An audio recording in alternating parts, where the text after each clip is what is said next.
Your emotions reveal your magnetic power. Most people think emotions are just feelings that come and go randomly. But what if I told you that your emotions are actually the most accurate feedback system you have? They're showing you in real time whether you're connected to your inner power or disconnected from it. So you're saying emotions aren't just reactions to what's happening around us. They're actually indicators of something deeper inside us? Exactly. Think of emotions as a compass. When you feel joy, fulfillment, peace, or excitement naturally, without needing anything external to trigger it, you're aligned with your true self. That's when you're most magnetic, most powerful. And what about the opposite? When we feel anxiety, frustration, or emptiness, what's that telling us? Those emotions are signals that you've drifted away from your authentic self. You're operating from programming, from external expectations, from momentum that doesn't serve you. The emptiness isn't the problem. It's the messenger telling you something needs to shift. That's fascinating. So we should actually pay attention to negative emotions instead of just trying to suppress them or distract ourselves? Absolutely. The people who try to numb their feelings with shopping, alcohol, social media, they're missing the message entirely. Your emotions are trying to guide you back home to yourself. You mentioned momentum earlier. What exactly do you mean by that? How does momentum affect our emotional state? Momentum is the accumulated energy of your repeated thoughts, habits, and actions. Imagine a train traveling at 300 miles per hour. You can't stop it instantly without causing chaos. The same applies to patterns in your life that create disconnection. So if someone has built years of momentum around negative habits or living according to others' expectations, they can't just flip a switch and change everything overnight? Correct. That's why so many people fail when they try dramatic transformations. They think they can go from feeling empty and disconnected to suddenly living their authentic life in a week. But the universal laws don't work that way. Then how do you actually shift that momentum? What's the practical approach? You slow the train down gradually. Small, consistent adjustments in the right direction. Maybe it's choosing to sit in silence for 5 minutes instead of immediately reaching for your phone. Maybe it's saying no to one obligation that drains you. These small shifts begin to reduce negative momentum and create space for something new. And during that process, our emotions are giving us feedback about whether we're moving in the right direction or not. Precisely. When you make a choice that aligns with your true self, even if it's uncomfortable, you'll feel a sense of rightness underneath the discomfort. That's your inner being saying, yes, this is the way. Trust that guidance. Let me paint you a picture. Imagine a woman who has everything society says she should want: prestigious education, successful career, wealthy husband, material comfort. Yet she feels profoundly empty inside. Why? Because she built her entire life around external expectations instead of her own inner desires? Exactly. She's checking all the boxes that her family and society laid out for her, but none of the boxes that align with what her soul actually needs. And here's the critical part. She's so disconnected from herself that she doesn't even know what's missing. That sounds like a lot of people I know, actually. They have successful lives on paper, but feel unfulfilled. What causes that level of disconnection? It starts early. From childhood, we're programmed by family, schools, culture, media, all telling us who we should be, what we should want, how we should live. Most people never pause to question whether those programs actually fit who they truly are. They just keep running the software. And their emotions are trying to tell them something's wrong. But they interpret it as needing more of the external things. A bigger house, a better vacation, another purchase. Yes, they blame the emptiness on not having enough, when the real problem is they're not being enough of themselves. No amount of external achievement or material acquisition can fill a void created by self-abandonment. The solution isn't out there, it's in here. You talk about alignment and inner power almost like it's a scientific principle. Is there actual science behind this, or is it purely philosophical? There's absolutely science behind it.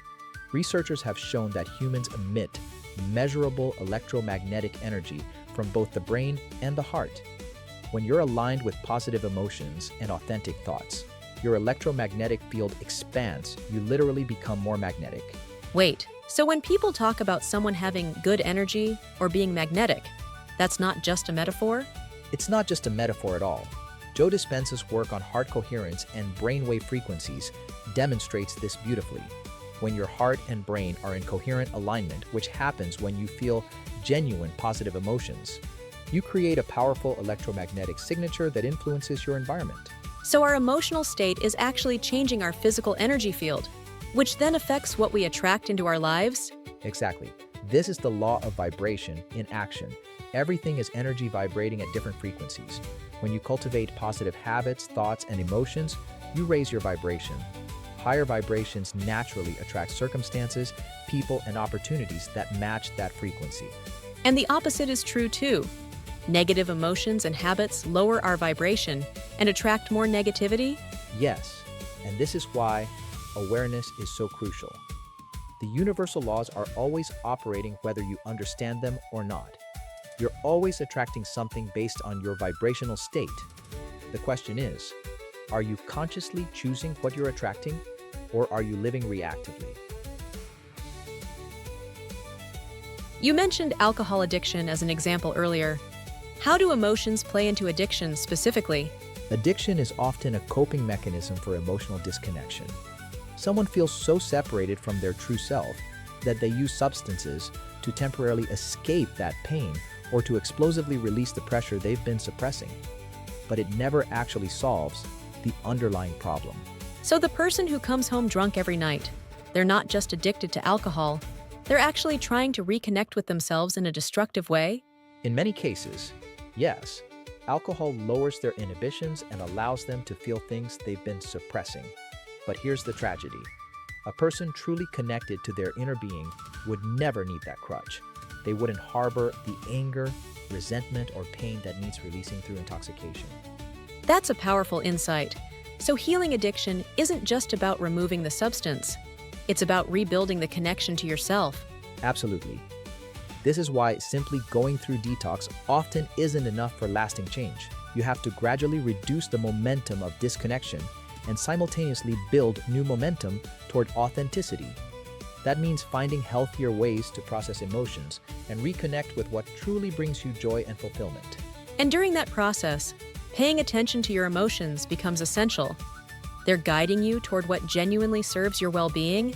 Yes, when you start choosing activities that align with your true self, exercise, creative expression, meaningful connections, you'll notice your emotional state naturally improving. Those positive feelings are a confirmation that you're moving in the right direction. This all makes sense conceptually, but what are the actual first steps someone can take today to start reconnecting with themselves? Start with stillness. You need to quiet the external noise, the opinions, expectations, and conditioning that have been programmed into you. Even just 5 minutes a day of sitting in silence, observing your thoughts without judgment, begins to create that space. And what should someone be paying attention to during that stillness? Notice what thoughts keep arising. Notice which ones feel heavy and which ones feel light. Pay attention to what genuinely makes you feel alive, not what you think should make you feel alive. There's a difference between authentic desire and conditioned desire. Can you give an example of that difference? Sure. An authentic desire might be the pull you feel toward creative writing, even though it doesn't seem practical. A conditioned desire might be wanting a prestigious job title because your parents always emphasized career success. One comes from within, one is imposed from without. So we're learning to distinguish between our own voice and everyone else's voices that have been installed in our minds? Exactly. And here's something practical. Start tracking your daily habits against your goals. If you want financial abundance, ask yourself what wealthy people do differently. They wake with clear plans, they read for growth, they track their finances, they exercise daily. These habits expand their electromagnetic field and align their vibration with abundance. So it's not just about positive thinking. It's about taking concrete actions that change your emotional and energetic state? Precisely. Positive thinking without aligned action is just wishful thinking. But when you combine intentional habits with awareness of your emotional guidance system, you create real momentum toward the life you genuinely want to live. That's when you become truly magnetic. Everything you're describing sounds like there's an intelligence behind it all, like reality is designed this way on purpose. Is that what you believe? I don't think it's a matter of belief, it's observable. Just as gravity operates consistently, whether you believe in it or not, the law of vibration operates consistently. This consistency points to an intelligent design, a universal order governing all things. So when we ignore these laws or live unconsciously, we're not exempt from their effects. We're just experiencing them reactively instead of intentionally. Exactly. Ignoring universal principles doesn't protect you from them. It just means you're living at their mercy rather than working in harmony with them. And that's exhausting. Constantly pushing against the current instead of flowing with it. What changes when someone finally understands and aligns with these principles? Everything changes. They stop wasting energy on resistance and struggle. They start making choices from clarity rather than confusion. They trust their emotional guidance because they understand what it's revealing. Life becomes more effortless, more magnetic, more fulfilling. It sounds like this is available to everyone, not just a select few. It's available to everyone because these are universal laws. They apply to all humans equally, regardless of background, beliefs, or circumstances. The only difference between someone living a magnetic, fulfilling life and someone who isn't is awareness and intentionality. So the power really has been within us all along. We just needed to learn how to access it? Yes, and your emotions have been trying to show you the way this entire time. They're not obstacles to overcome or feelings to suppress. They're the compass guiding you back to your authentic power. Listen to them. Trust them. They know the way home.